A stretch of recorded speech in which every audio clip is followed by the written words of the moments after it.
What's going on, y'all? This is episode 96 of the Weekly Wave. My guest is Daniel Noel. He is a singer, songwriter, producer, and multi-instrumentalist. Born in Zimbabwe, moved to Cincinnati at a young age, has a wonderful story and a lot to tell us. So without further ado, Daniel Noel. Daniel Noel, what's going on, brother? What up, dude? Thanks for coming on the show. Sorry for all that glamour, man. Oh, dude, you're good. Thanks so much for having me, bro. Absolutely. We'll just pick up where you're talking about, like, you know, there's varying depths of what the music fulfill in our lives. And as someone that's, you know, gone through different bands and gone through different production stages and gone through different formations of what this is in your life, it's always crazy when you return to, I do this because it keeps me normal. It keeps me right, you know. There's a level of sanity that comes with that output. Oh, for sure. And it's also like, for me, as I strive to be a better human and going into therapy and all of that stuff, it's helping me put the glue together, or like put everything, like kind of just keep it all held together. And I learn through music, and I allow the lessons that I'm learning and the ways that I'm processing life and the conversations that I'm having with my friends, removing that component. I'm like, I'll still have the conversations with my friends, but like it kind of removes the ability of like finding out like, okay, who else outside of my little sphere of friends, who else is going through similar kind of things? And then that leads to like interconnected people and all of that stuff. So it's just like a cool, for me, like I can't give it up. I love it too much. And when you talk about human quality too, like there's something soothing about it. Me and my fiance were having a great talk last night about Mumford & Sons. She's a huge Mumford & Sons fan.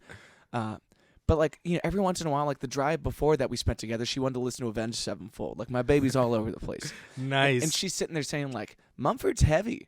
And I was like, well, show me what you mean by that. And she points to some of these lyrics and things like that I'm not as much a lyrics guy. I don't catch on the first listen. I'm there for a lot of the musical articulation that goes on, at least in the first couple passes. Yeah. But it's really interesting to hear the way that our favorite artists play into our life. You know, she's a nurse. She doesn't get to have the musical output in her day-to-day.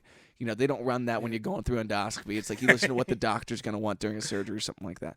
But when you go home, the place you go to feel is with those artists. And when that's your friends, too. Like, man, I was so excited to see you at that Flock show. Like, you know, we've been talking for years about getting together and doing something like this. I'm a little too inebriated at everyone's favorite motor pub. I'm walking through. I'm just navigating, and then we lock eyes. It's just like big hug, and it's like, okay, now we gotta get this together, dude. I'm just excited because like it's been, like you said, it's been years in the making. Like we have a lot of mutual friends, like Kyle and like Noah and Coy, and so it was just like seeing other musicians and seeing people that I've like with you in particular been like, oh man, like I've always wanted to like sit down just to get to know you better. And our paths continue to like keep crossing, and it's like, oh yeah, this is supposed to happen. So it was just like coming from that spot too. Well, and you know, maybe you feel this as well, but it feels like there's a real turning of the city's musical focus towards each other. Oh, you know, there's 1,000%. Just the collaborations going on in the space, and the joy that people are feeling from that is something different than I've felt in the last 10 years leading up to the pandemic and our resurgence from that, you know? Oh, for sure. I think I noticed it, like even in my own journey, there was a hard, I think it was like around 2018. My brother introduced me to some friends that were more on the like hip hop side. And I personally, like, we've known, like my old project, Daniel and Stereo, is like very indie rock, indie pop, kind of that world. And so I started to kind of hang out with Alan for President and like dudes like that who are just like amazing human beings, and kind of continuing to ask myself like, yo, like, why isn't this happening more? Like, like you were talking about your fiance, and congrats, by the way. Thank you, man. And how she has like this wide array of musical taste, and everything kind of just bleeds over. And it's the same for me, like coming from Zimbabwe.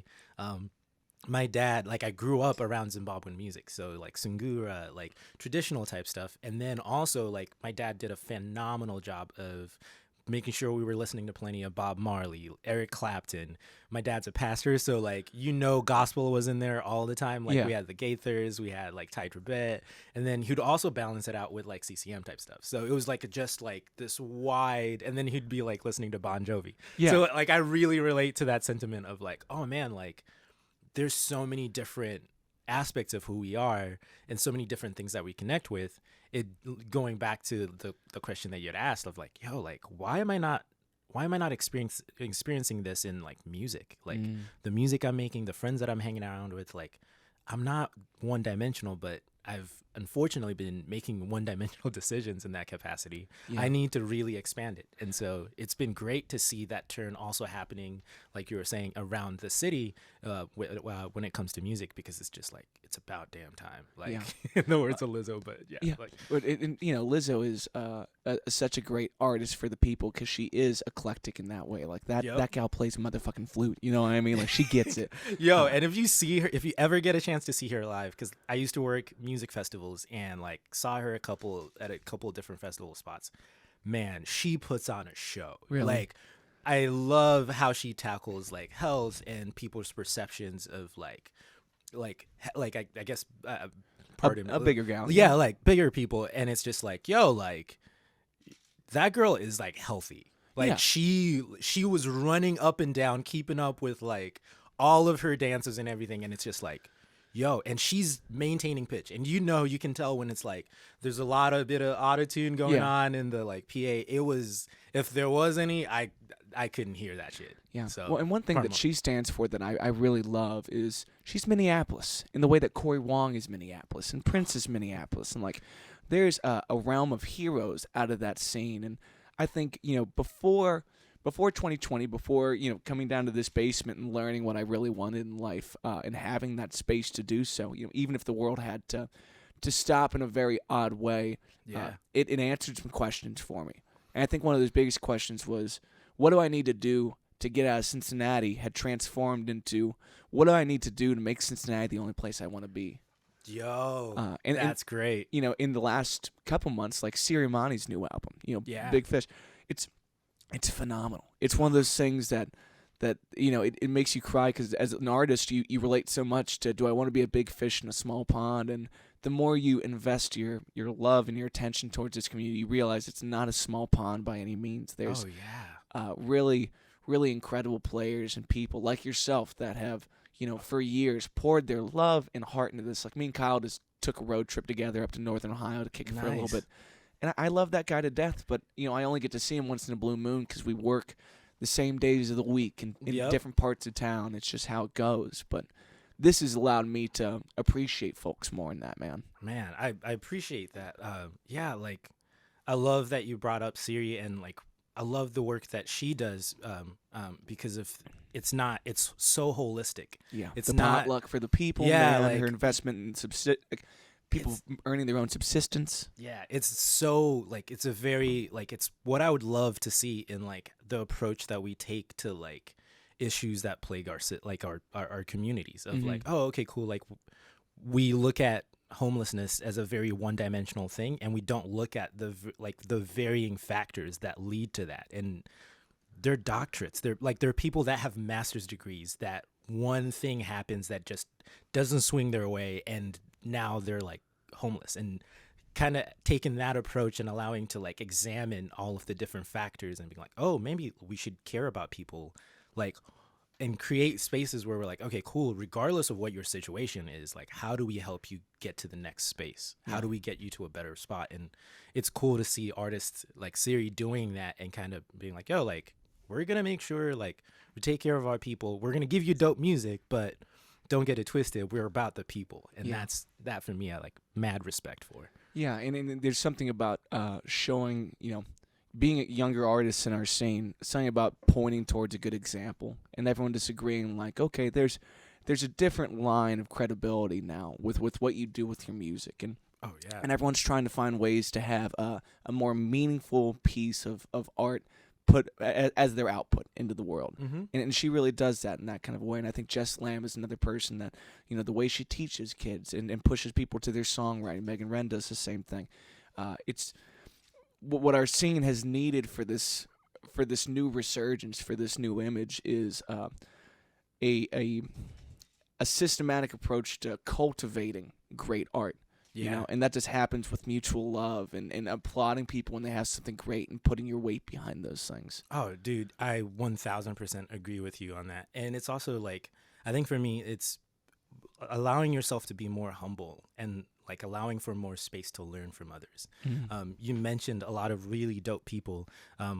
Like a really close friend of mine, Alan for President. He's very involved in the activism of surrounding our city, and that's one of those things where I'm like, man, like I love that. Not only do you, again, going back to what you were saying, like you have a certain output, but then your output extends past just the music and what we know you for. It extends into like, okay, cool. How do I utilize the platform that I have? How do I allow that to cultivate into a healthier culture, so we can all continue to like look out for each other and make this place more of what we want it to be and what we admire about other cities. Because you mentioned Minneapolis a little bit ago, and I think about like my own journey, and kind of there was a point where I was like, I want to move to Nashville. Like I'm ready to go to Nashville, and I just could never pull the trigger. And I kept going back to the thing of like, okay, what is it about Nashville that I love, but why haven't I tried to figure out a way to bring Nashville here in that capacity of like, just,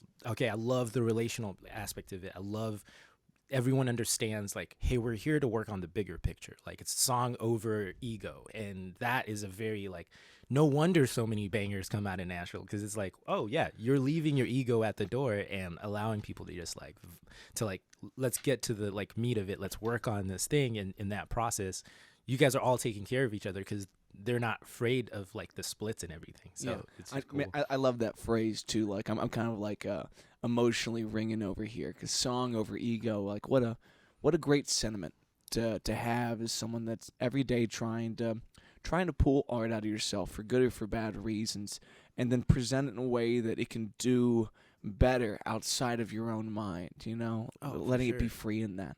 Tell me what was it like changing your sense of identity with the rebrand and whatnot, going from Daniel and Stereo to Daniel Noel, and having space in between those things. Dude, thanks for asking that. So it was just kind of, I felt like with Daniel and Stereo, it allowed me to like, I'm a big compartmentalizer at points. And so it gave me this way to be like, okay, this is Daniel the artist. And like when I run into people would be like, hey, Daniel and Stereo. And I was just like, the older I got with it, I was like, man, like I try to make our shows feel like family and community. And I'd rather people just be like, Daniel, hey, like, you know what I mean? Like, I don't particularly care like how you know me. I just want to be able to get to know you deeper. And so that journey and it just coincided with like what I had like made under Daniel and Stereo. Fit a particular box, but I never really allowed myself to get outside of that box.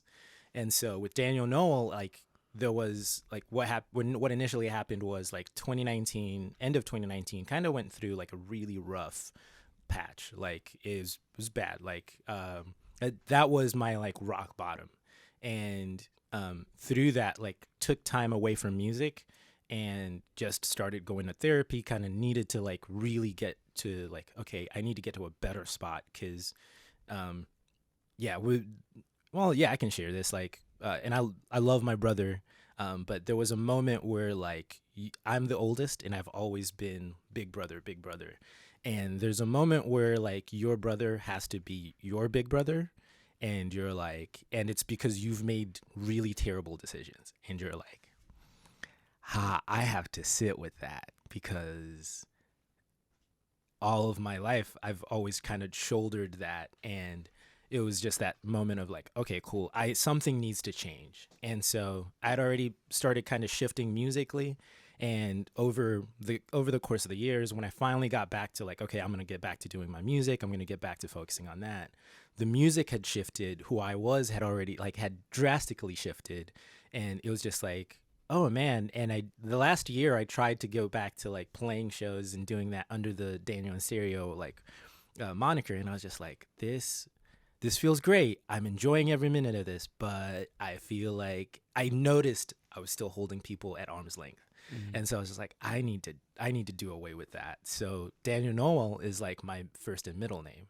And so it's just like, okay, cool. Like I never really tell people my middle name. I never really, you know what I mean? Like it's just kind of one of those things where I'm like, it was never really out of shame. It was just like, I'm keeping all that for myself. Yeah. And it just felt right to be like, you know what? Let people, like, the music's getting more personal. It's evolving in how you go about doing things. It's time. Like, it's time. And you couple that with, like, I'm a big person on confirmation. So having people kind of unintentionally being like, yo, so like, are you still doing music? Are you still going by Daniel in stereo? And I was just like, if I'm going to make that change, now is the time to do it, because it seems like in that, like, people were already asking the question of like, yo, does it like it wasn't like I never took it as like disrespect or anything like that, but just more like people kind of sensing change in themselves and being like, yo, like or noticing the change that I had been going and be like, yo, are you sure you're still gonna go by that, or does it? So that's a really long-winded answer, but like that was like it's a great answer though, brother. And then one thing that for the times in our life where we've been in each other's peripheral, I always respected that brand. I thought it was catchy, it was cool. But there's something about dissolving an artist title and taking something on that feels more like the person. And I think the songwriter aspect of my life helps me to feel what you're talking about, where it's like, I'm a human being. My music won't sound the same. My message won't be the same. Like, I'm just getting up every day and trying to figure out who I am and what I'm doing with this. Yeah. And giving yourself that permission is like, it's hard to come to when you've put so much energy behind getting something in motion, and then it goes still, and you have to let this train of baggage and just life catch up with you. Stillness is this great equalizer. You see what your actions brought into your life, man. Dude, I'm glad that you said that, because like stillness, like for me, at my best, I create space in my life to be able to like welcome in the new and usher out the old, but respect the old in the process. And so it's that thing of like, just, I've noticed that more about myself of like, I can't make the best decisions if I'm in a busy, like if my schedule's packed wall to wall, I hate it, because it's not, I'm like intentionally looking at it and going like, I don't have time to sit down and assess. I don't have time to sit down and just check in on how is Daniel doing today? Yeah. And when I'm able to do that, that allows me to be able to bring my best to whatever other relationship I have outside of that, because I know that Daniel at his core is centered. Daniel at his core is at peace. He's still. And so I love that you said that, because that's such a poignant piece to like life and evolving and growing, because even when you're listening to like for me, just kind of taking a holistic approach and kind of trying to working to make better decisions, even when it comes to finances, there is that element of like, you got to be able to sit and like really assess what's going on, what's going well, what are the areas of growth that I need to like focus on, and what are the next steps forward. Yeah. And if you're so busy, like just even distracting yourself, you can't really stare at the numbers and be like, yeah, that's where we're at. All right, cool. Like you're just gonna glance over it, and you're gonna miss the key little details that help you see a larger picture. Yeah. And so kind of that approach, like that's something that I love, is just being able to like just be still. Question for you, like what are some of the ways that you practice that stillness? I think the yoga has probably been the biggest inciter of those thoughts. Like, I'm someone that, in high school, I was fortunate to be involved in a couple sports that gave you a healthy outlet, that taught you how to exercise and do those things. And in my adult life, I kind of let those things fall by the wayside. I told myself I didn't have time to get to the gym or do these things. I needed something physical back in my life. So I turned to yoga as strictly like an exercise thing. But what I found in the process is like stillness within discomfort really started to air some dirty laundry that I was holding on to. Like, in holding a pose that just focusing on breathing is hard enough, let alone letting myself forget what I have at 11:30, because it's 9:45 right now, and I'm trying to get something done. I'm trying to be here in my own skin. Yeah. So I think finding a habit that I enjoyed for a variety of reasons, that was, that stillness where the world will pile on, and I just needed to accept the weight that's on my shoulders and shed the unnecessary ones, like especially when it came to resentments of other people and things and circumstances. Like, getting uncomfortable for the sake of my own growth helped me accept discomforts that were totally external from me, that had nothing to do with me. You know? Yeah, I get that.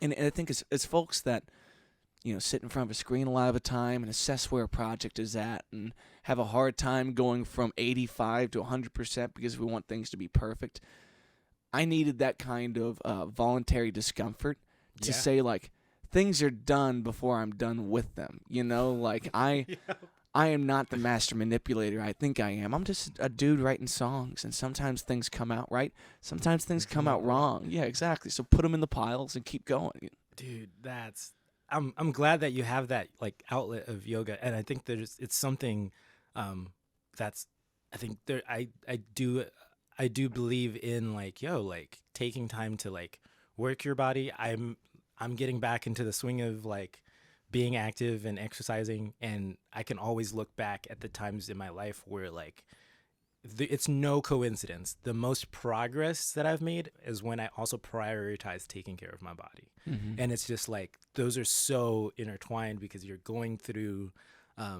it's hard to think about like you were saying, like your 9:45, it's hard to think about your 10 o'clock meeting when you're trying to hold up like a plank. Yeah. Like, your body's going like, yo, bro, if you're not careful, you're going to hurt us right now.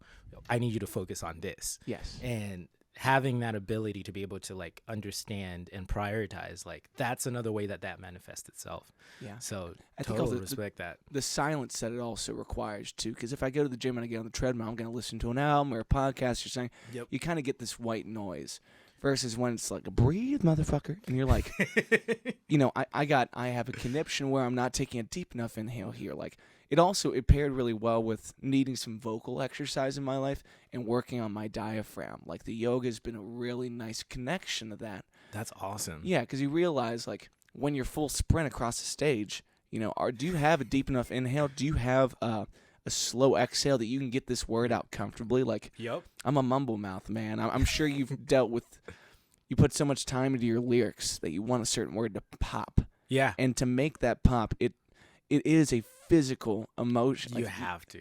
Yeah, you have to be ready for that kind of thing. Dude, I get that. I think I had a similar, like, realization, especially as I'm working on this album and everything, of, like, I thinking back to, like, Bunbury, thinking back to a lot of, like, the other performances. Like, I was already, like, very active, like, have a background in playing sports and all of that. So my version of yoga is cardio.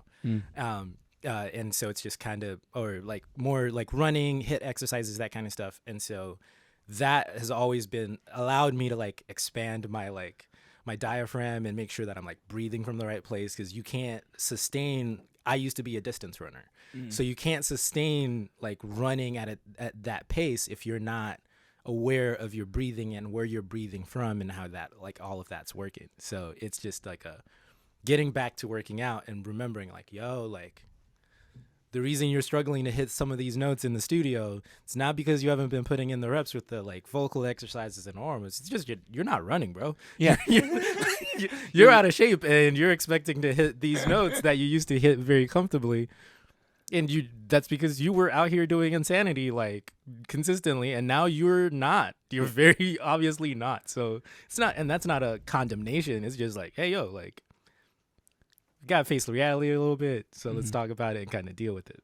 And you need those points of reckoning too, where, for someone that has a very involved stage show, like, you want to give that to people, and you want to make it look easy. Like, if your listeners, if your audience knows your ceiling, like the farthest you can go to, you've lost so much pop of the show. Like, you want to climb with them. Yep. And in a moment where you feel like you've given it all, hopefully it's the end of the set.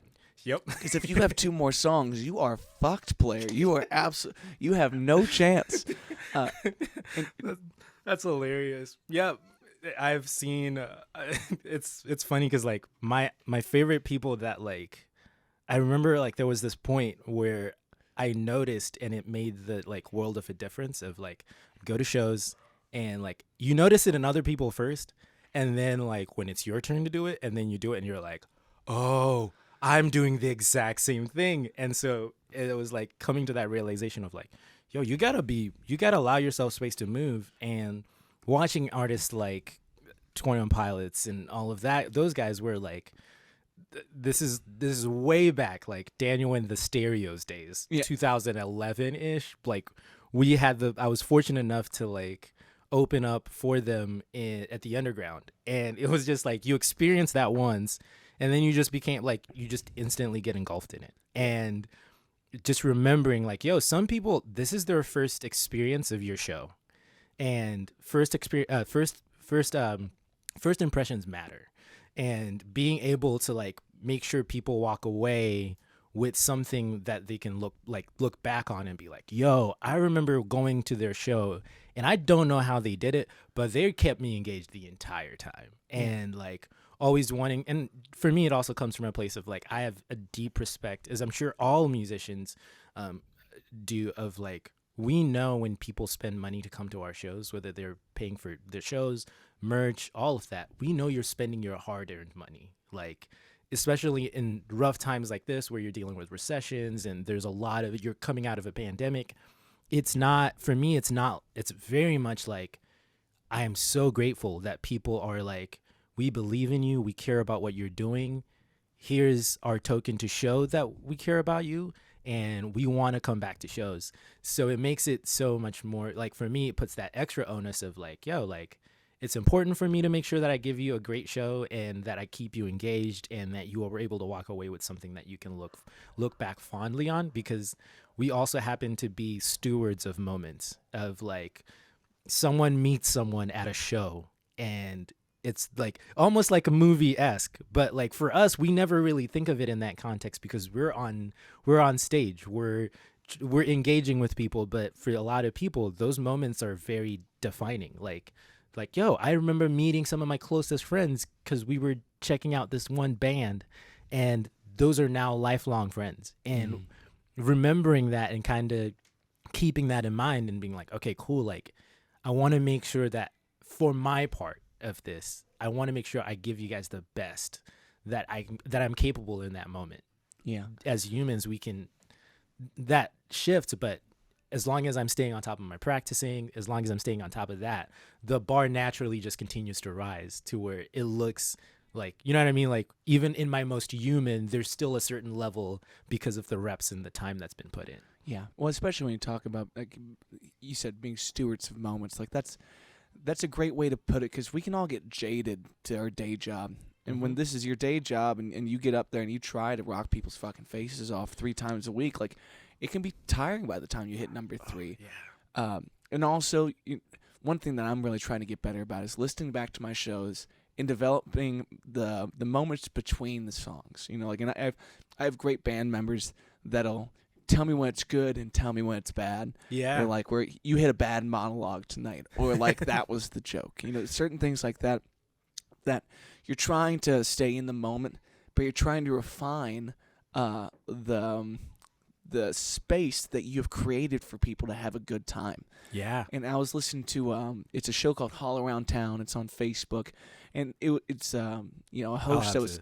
I'll have to write that down because I'm going to check it out. It's an interesting space, man. He's an older cat that just talks about the local music scene, and he talks to Sarah's from Bell and Bear. You ever gone up to Bell and Bear? No. In Montgomery? Killer Club. They have an awesome Thursday open jam that's definitely worth checking out if you ever... That's where Montgomery goes in for the first time in like 30 years. It's ridiculous. Awesome. I'm going to go check it out. Yeah. But one thing that they talked about there is like, you know, what are some of the things that a band should never do on stage? And like most of them, you know, were kind of the inverse of encourage people to spend their hard-earned money if it's worth it to them. Encourage people to let go of their concerns of the outside world and enjoy themselves. Because if you take away permission to have that time that you came there for, people will trust the musical body of the city less. Yep. You know, and you're closing in our listener populace by not doing your damn job, you know?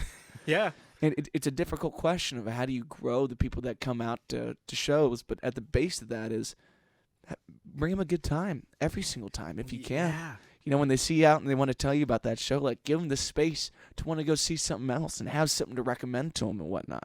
Dude, that's a great piece to it, because it's also like when you're able to not only give them something in that moment, but then give them something else to look forward to, man, you build a stronger connection with the people that are coming out. Yeah. And you never, like, for me, I understand how interconnected the world is, and we have this tendency to want to view it as like I'm gonna speak as an out, like people would consider me kind of like an outsider because I moved here in 2006. Mm-hmm. Are you a dual citizen? Yeah, I'm a dual citizen. Fuck yeah. So it's like dope. And it was like, it's one of those things where like I moved here and I had enough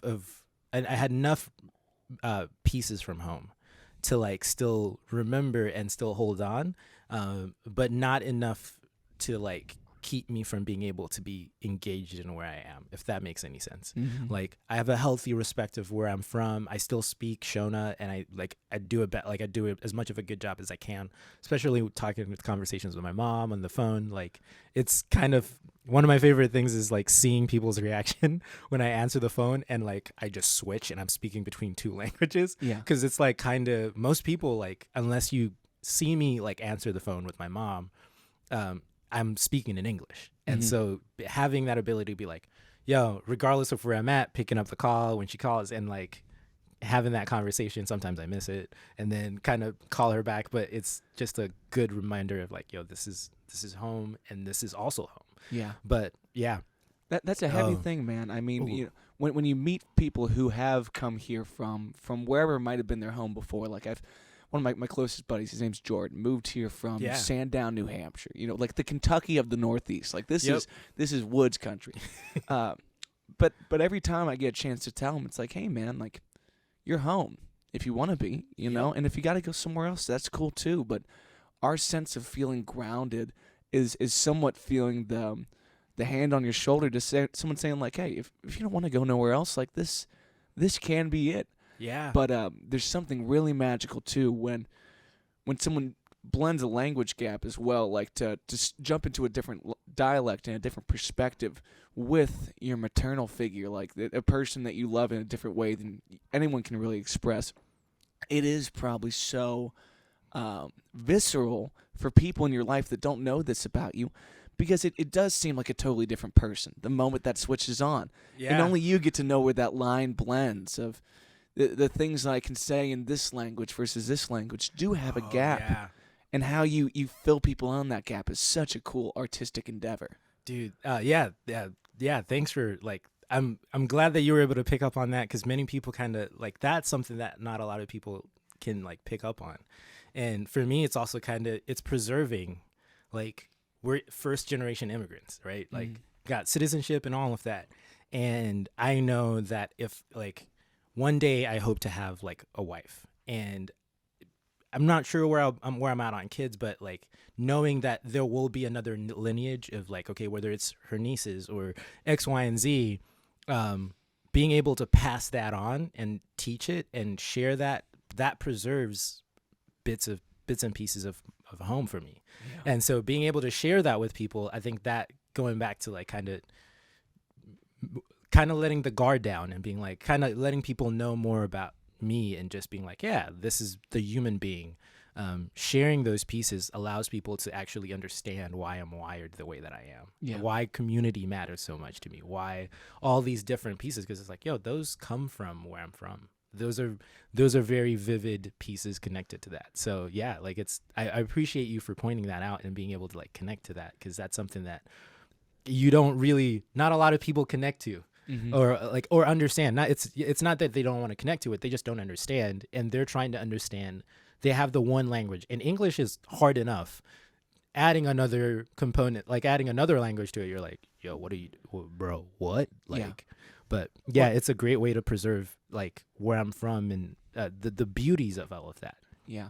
Well, I think people that call two places home are anomalies in that. Most of us most of us, only get one idea of that, or you don't even get it initially and you have to find it in life, and that's a difficult journey. But like, as someone that wishes they could speak a second language, when you start to notice that like the words have barely anything to do with what it actually is. It's just the confines that you're playing in. Like, Yep.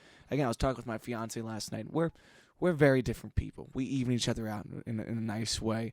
But she's very concise when she speaks. I'm a little more flowery, Like I'll add, Yeah. I'll add some fucks and things like that just because I like the emphasis of it. Yep. But you realize when someone's speaking to their mother, in the tongue that their mother brought them up from, it's like that has a different sense of grounding, and when you can speak to her like that, it's a reminder for her that my child is still here. It's like there's so many beautiful things about that, man. I'd never. Have you ever brought that into your music? Is there any words from? Tell me the language again. It's called Shona. And so, man, I never thought about the mother piece of like my mom still kind of gets to see remnants of like or of the little boy she raised. Yes. And that's such a big piece, dude. Like I can't thank you imagine. for that. Dude, thinking about parenting freaks me out, man. From like you said, like the musical curation you give your kids, the education in that. Yeah. But also like the chance to see the world from where you saw the world from. If you had come here before 2006, you probably have no idea what she was talking about. It'd just be, words in your life. But instead, it's a home that you two share. Yeah. And then you build something new here. Dude, yeah, it's cool because it's also like my mom knows me very deeply. And that's one of the things that I've been super grateful for is like we've created a space between us, even through all the life changes, to where if I'm able to, I know I'm gonna call her, text her, be like, yo, when can I come over? I just need to talk. I want to hear how your day's going. I want to talk about what I'm going through, and it's helped tighten that bond. And so it's kind of it's my way of like sitting by the elders' feet. And my mom's not old. She's young and like beautiful, but it's my way of kind of sitting because that's part of the culture that I'm from. We have a healthy respect for the people that came before us because we know that if it weren't for them paving the way, we're not getting here. Yeah. So like remembering that and being able to preserve that, like for me, that's such a key piece where like it exemplifies its way, like itself, even in like my friendships. Like I tend to often be like, it's shifting now more than it used to be like a decade ago, but or not even a decade ago, like 4 or 5 years ago. But I had a lot more friends that were older than me, and I actually do kind of prefer it in certain aspects because it's my way of kind of forecasting and just being like, okay, cool. Hey, yo, like I'm not as genius as I want to believe I am. And I know you have gone through so many other things. Can you help warn me? Can you help me understand what lies ahead? Because I know you went through things and you made mistakes and you made decisions. I want to learn from those so that we're always going to make mistakes, right? That variable always stays the same. However, the mistakes that you make when you've got someone to learn from are very different, and the effects that they have are very different. It's akin to like, I can stub my toe or I'm going to accidentally get my leg chopped off. Like very two different consequences. Both of them are going to hurt. The other is like, I don't know if you're going to be able to use that leg after this. Yeah. So step here, not there. Yeah, exactly. So being able to remember that and hold on to the elder piece and all of that is kind of part of it. And so going back to the culture piece, I haven't explored utilizing Shona in my songwriting. I'm trying to kind of figure out a way to do that because in a sense, like, whilst I still very much speak the language, there's a lot of nuances, and I want to make sure, given the platform and given where I believe things are going, I want to be respectful to where I'm from. And I don't want to sing songs with words and misplace them and not respect the culture that I'm from, if that makes any sense. Like, Absolutely. You can speak a language and be very fluent in it, but then there's also a lot of nuances in the way that you sing and the keys that Zimbabweans, like, that we use in Zimbabwe versus the keys and the the melodic stylings that we're more accustomed to in America. So being able to kind of be like, okay, cool. If I want to say this word, how do I say it so that it, like, I want to make sure it's not Americanized Shona. I want it to be Shona, so that my people can connect with it in that capacity and be like, oh, okay, cool. Because I'm gonna make plenty of songs that are America and kind of like, you know what I mean, like that are from my American experiences. But I want to make sure that when I do, and this might be a little bit of that perfectionist kind of tendency, but with something like this, it's something that I'm like, as I'm working on kind of getting rid of the perfectionist side of me, I want to make I have such a deep respect about where I'm from. So I don't want to represent them in a terrible manner, because that's home. Yeah. And that's, yo, my dad's going to get like 15 billion calls like, yo, what's going on? Yes. Is Daniel listening anymore? X, Y, and Z. And so, not that would be the response, but I just want to make sure I'm respectful to that. It must be right, and it must be natural. And there's so much you touched on there. And one thing about the perfectionist thing that I've been trying to focus on this in my own life, and it's certainly not something I have endless answers to. But I went through this situation where I had music that was prepared for an album. The album got shelved, and then I had to reapproach this material. And what I lost there is the presence to be working on material that is fresh to me. You know, now I'm working on like a back catalog that's 3, 4, 6 years old, things that I'm not present with. So my ability to be as authentic as possible is somewhat removed. Yeah. Now, I don't think you always need to be recording and writing things that are off the dome and coming out now. Yeah. But the best version of ourselves is here with us. Yeah. You know, and we can't predict that next step. But there's a need to take your hands off of yesterday and put your hands on today and let go of those things that I'm still really trying to figure out in my own artistry. Like working on this last EP with my friend Tommy was awesome because it was her at the present state versus everything I worked on was a version of myself that I don't know as well anymore. Dude, that's such a... Yeah, like being able to let go of yesterday to hold on to today, that's such a big piece of being a songwriter. I'm wrestling with that myself in certain capacities, and not just in certain capacities. I'm wrestling with it. And I watched I'm big on learning from other like producers. And so I'm currently going through this Mark Ransing course. It's a BBC Maestro one. I've seen that advertised a couple times, and it looks banging. Dude, I got it and it was like $50. Best $50 I've spent in a long time. That's awesome. And it's amazing. And he's talking about working on Back to Black with Amy Winehouse. And he's going, there are things that they recorded in the demo stages that just had a certain magic to it that they kept for the final record. And yeah, like, you know what I mean? And I like looking back on like one of the most foundational pieces, like experiences that I've had was like, I got the opportunity to like A Beautiful Mess or Beautiful Wreck, like the EP that I have out under Daniel in Stereo, that was recorded in Nashville. And it was like half of it was recorded, or yeah, a third of it was recorded the week after we did Bunbury in 2015, and then the other the bulk of it was recorded the following year in March. And it was this thing of like I'd always taken the demos that I made at home and put those into that's what I built our backtracks off. And so going to Nashville with those stems and being like, hey, I have them. If you want them, great. If you don't, no harm, no foul. And the intro to Trouble, I wanted to nix it because I was like, yo, I don't really mess with this. It's trash. Let's go do something else. And they insisted. They're like, no. This has to stay on the record because they were like, this has a certain magic to it that's preserved it. And so going back to like Mark Ranson, he was talking about that too. And I was just like, all right, cool. As I'm working on this record, I found myself like trying to replace certain parts or perfect them because I'm like, yo, I'm such a better guitar player than I was 5 years ago.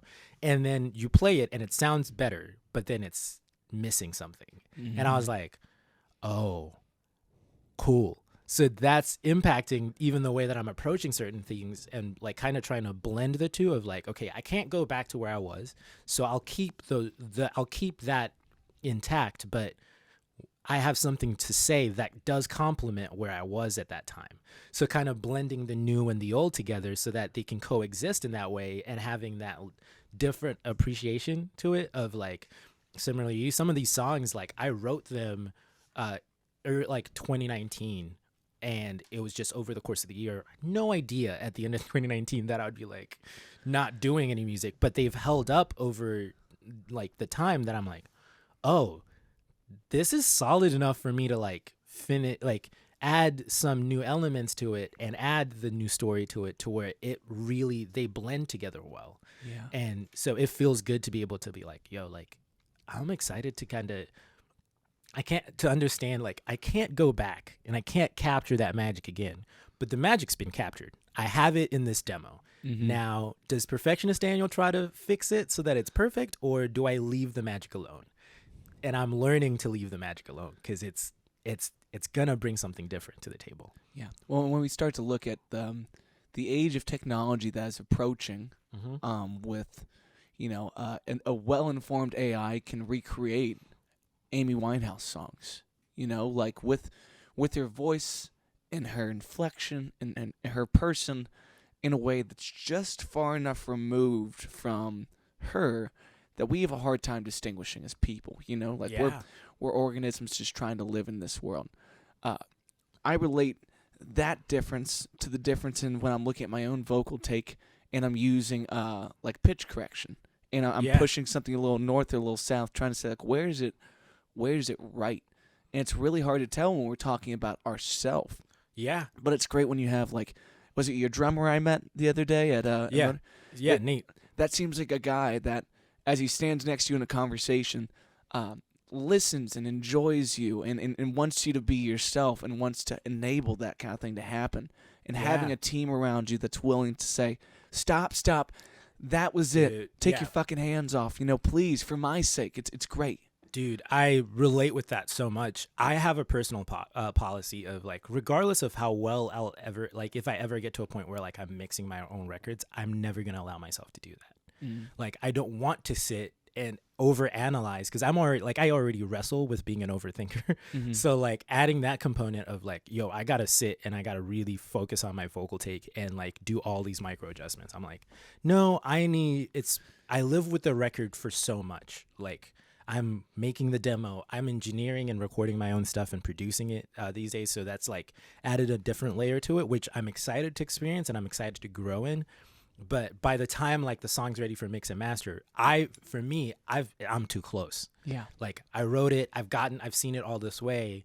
I want to preserve some of that magic of receiving that first mix and receiving the final mix and being able to enjoy, like, I love the car test. Like I live and die by the car test. And for me, it's such a vital thing to be able to preserve those little moments of like surprise, even though you know what's coming. Like you've done this magic trick a billion times, right? Like, but there's still those moments of magic of like driving on the road and listening to the record, whether it's at night, whether it's sunset, sunrise, whatever the time of day is. Like that helps you like be like, oh man, like I'm also trying to preserve my relationship with these songs. Yeah. So it's that thing, like I understand my relationship with the song once it's out is going to be drastically different than the relationship that I have with the song before it's out. Yeah. And wanting to, like, I think there's like, what the thing that I love right now is like, I'm in this sweet spot where I'm working on this record. I'm excited for what's coming out. I love putting together this puzzle, and I'm also enjoying just getting to sit with it. And then when it's time for me to release it and kind of just be like, hey, it's for everyone else now, like I'm going to have a different relationship with it. I'm still going to appreciate it, but it's fair to be like, okay, not only am I going to be looking to like work on the next thing, but also just understanding like, yo, like you're now kind of there's this bombarding of like different opinions, and a lot of it is going to be favorable because it's people that care about what you're putting out and what they just enjoy getting new pieces of you. And then you also have your critics, right? Which that's a healthy part of being able to like be an artist. Like you're not making it like those perfections, right? Like those imperfections, people are gonna hone in on those, and because that's kind of what their understanding of the music is. But for me to preserve the magic, I still want to have that time in between, and being able to like avoid mixing my own records and like waiting to get that master. That for me is I love that process, because it's just like, cool, I get to sit with this. Like right now, like I'm excited because a week from now there's like one of those pieces that I'm going to be sharing, and I'm like, cool. A week from now you're dropping something? A week from now. I don't know when this comes out, but like I don't. This will drop on Monday. Okay, dope. Yeah, like I know this is going to be probably like, yeah, and sorry to the team that's helping me market, but there's like there's a more formal announcement coming, but there's a lot of like, there's not going to be a long drawn out like transition from Daniel Noel to Daniel Noel. Yeah. Like, well, not many people watch this show, so don't worry about the big release, but we will get a clip of that. You know. Oh yeah. What's your favorite car test you've ever done? Like, what's the song that you closed the door, put that shit on, and was like, am I that guy? You know? Yeah. So okay, I've got two right now, and like it's both of them are the two like our new songs that are coming out. Before that, I'll say it like, can I give three answers? I'll give you each one. So when I got the mix and master for Fool Me Once, I'd always wanted to have like a like Killers-esque song mixed with Black Keys. So like hearing those fuzzed out guitars, those loud drums, getting that mix from my friend from Josh Suda in Nashville, I was just like, I remember I was like, I'm excited, because that was also the song that we were like, if I'm honest, like everyone in the studio, we were like, this feels like this could go either way. Like we weren't sure whether or not when it was like done, it would be like one of the like main bangers. For me, I was like, I just believed in it the entire way, because I had played it live, did a whole couple like live tests and everything.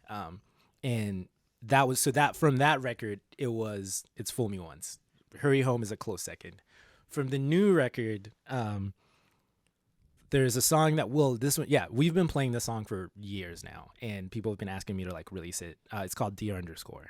And we did some, like, I had a friend of mine recently come over, and we did a live recording of it last summer. And it was like this like little backstory. We were supposed to play Fountain Square. I was super excited. Unfortunately, got rained out. And then I make the call to the guys. I'm like, hey guys, I have some of my friends that are doing video. We can live track all of our stuff. Can we just come to my spot? Let's record let's do live versions of 2 songs. I want to just try to shift and salvage what we can of this day. We've all worked hard. Like, let's so we recorded all that stuff, and a friend of mine, RJ Williams, came through. And yeah, like, so he's on the single that's coming out next week, and then he's also on a single that's coming out later on in March. And it's like, listening back to it, I was just like, and it's not even mastered or anything like that. Just listening to it, I was just like, oh, I am excited for this, because it's the different dynamic. So I'd say Dear _ and Fool Me Once, and then Safe is a very close second to that. Oh, a very close third to it. Yeah, it's such a cool thing when songs take on life outside of you, but you still kind of have them in your palm to play with. One thing that producing on my own and producing my own stuff has really helped me find out what I sound like. Yeah. I had producers leading up to this that always told me what I sounded like, and I felt discouraged by not knowing those things for myself.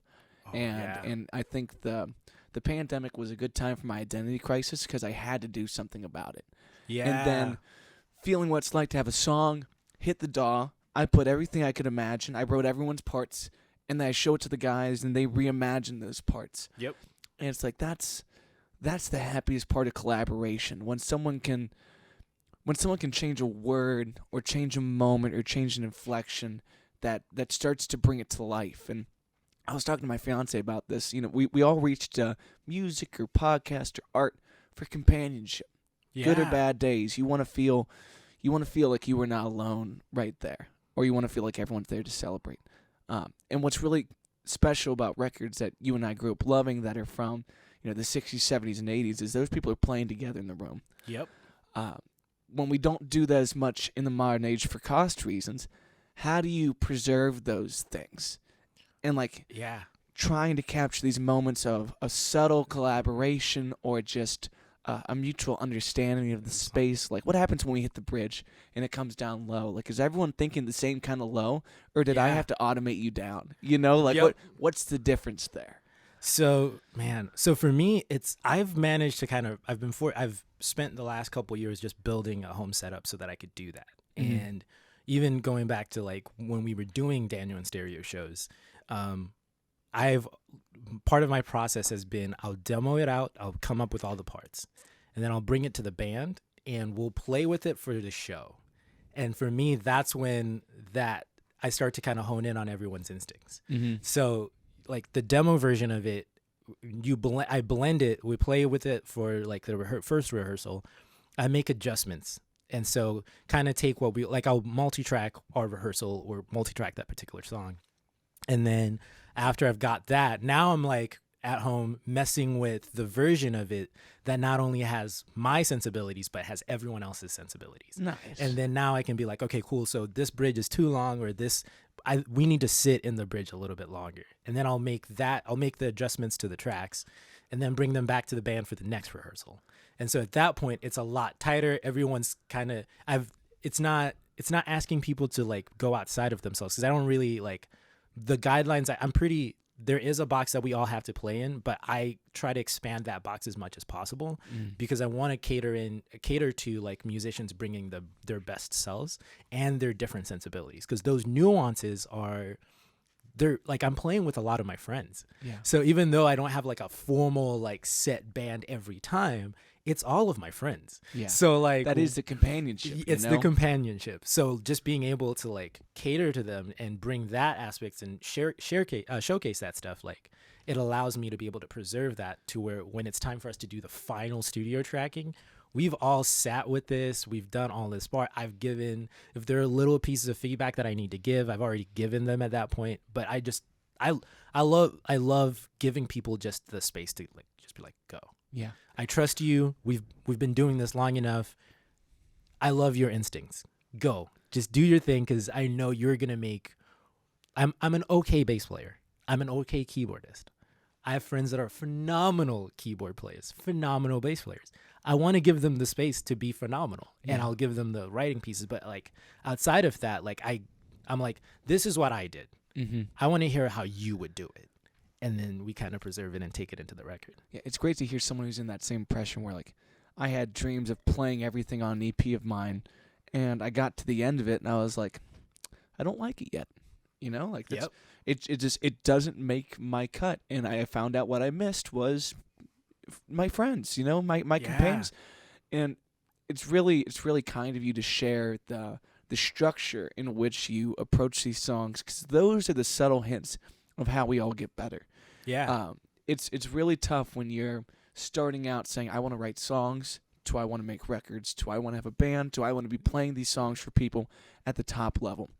And some of those hints are record your rehearsals, listen back, come in with demos, have ample information, and then learn how to digest that information to a product you're happy with. Yeah. Because there's also a pace about this that's natural, about staying present and moving with those things. Oh, and I love the opportunity to bring in people that I really trust in and say, hey, you got 3 takes to get it done. You know what I mean? Like, put some constraint, some challenge on it, because the best thing we do as people is compete healthily. Right. You know, like to encourage people to be at their best. And you get your finest somewhere between comfortable and uncomfortable. Yeah, exactly. Like, so I'm going to push you, and I'm going to say some shit, and we're going to have really blunt conversations about this. But that's the best part. Like, I sent my drummer, who's probably like the closest guy in the band, Nick, some files the other day. He goes, I like the mix. The rest of it I don't like. I was like, nice. On the money. Way to go, Nick. You're like, yo, thank you. Appreciate it. Yeah, because it's also really different when you have a band that everyone has even say versus you have an artist. Mm-hmm. And you make the quality controls. You make the calls on where we're going. But if you have a bunch of yes men in your group, it's like running a company. Like, your small business will shatter if everyone's 1,000%. afraid to tell you the truth. Oh, dude, yeah. And for me, like, I I will send demos to my friends, and be like, "This is what I'm working on. Tell me what you love about it. Tell me if it's missing something. What do you think? Like, give me your suggestions." And so it becomes this thing of like, it allows me to tackle my ego. And again, like, I'm always trying to like get rid of my ego, because I feel like ego gets in the way a lot of times. There is good healthy elements of that, but for me, I'm not in a place where I want to experiment with that. So my approach is like, nah, let's kill ego to the best of our ability so that we can make sure that it's plenty of space to like actually be creative. And so I've tried, my way of like doing that has been kind of creating a culture around me of where we can be honest with each other, and we understand that it's not coming from a personal attack standpoint. Yeah. Because we all understand, like, I'm pushing you because I care about you and I want the best out of you. But I'm also if I'm pushing you in the wrong way and I'm being a dick about it, like, tell me. Because I want to encourage you and I want to build you up. I don't want you to be like, yo, Daniel's an asshole. I don't want to work with him ever again. Because then that loses the sight of all of it. And it's like, yo, like,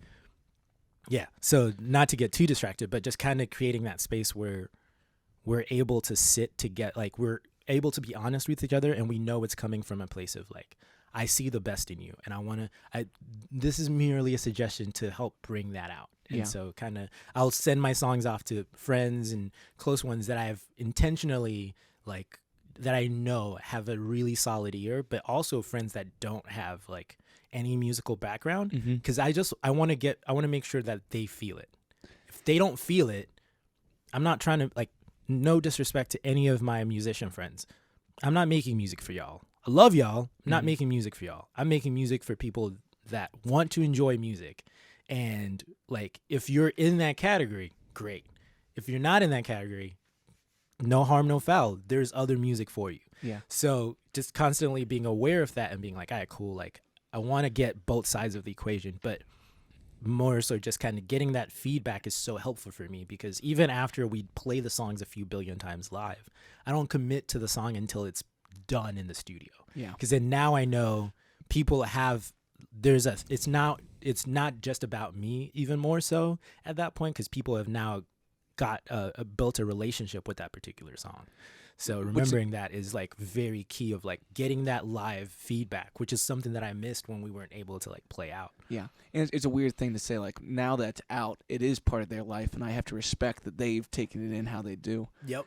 What I really love that you touched on there is like your non-musician friends. Like, something that we all get from non-players in our life is like all the information with none of the jargon. You know, like, I don't need you to have the language to express this. Like, if you were to speak Shona to me right now and ask me if I like the sentence, I would tell you if I like the sentence not based on the meaning of the sentence, but the sound of the sentence. It's like, 1000%. Tell me how you feel about the song without knowing anything about why it feels that way. Don't tell me that the bass is too high in the chorus. Don't tell me that you like.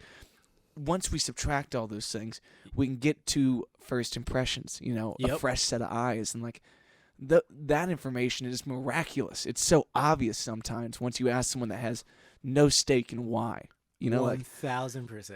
Because it's just like for them, it's as simple as, do I feel it? Do I not? And like we're too close to it. Yeah. So we're listening for all of the imperfections, because we're approaching it from like, I'm producing the record, I'm writing the record, I'm engineering the record. I want to make sure that this, like, our ego's kind of attached to it. This is a representation of me entirely. So if like we often unfortunately have that belief of like, this record's gonna kill me, if this record sucks, no one's ever gonna listen to my stuff. I'm tackling that now, but with like me, this is my debut album. So there is a level of like, yo, you only get one of these, you only get this once. So, but at the same time, at my best, if I stay true to like listening to my friends, they're just listening to it because they're excited, they've got a different relationship to it. It allows me to be able to be like, okay, cool, I should keep going, and I'm good. It's where it's at is good. Yeah. Well, we're in such a different world now with Spotify and Apple Music, where it's like, I got a buddy that was on a couple of weeks ago. His name's Riverkin. I looked at his Spotify. Motherfucker's got 200 songs on Spotify. 200. And he's awesome. not an old dude, but the first 5 I see are the most popular. There's a quality control already implemented by the listeners and the the hands at large, these apps that host our music, just to say the best is going to trickle up. And it used to be a situation where if I bought your album once and I didn't love it, I wouldn't buy it again. Yeah.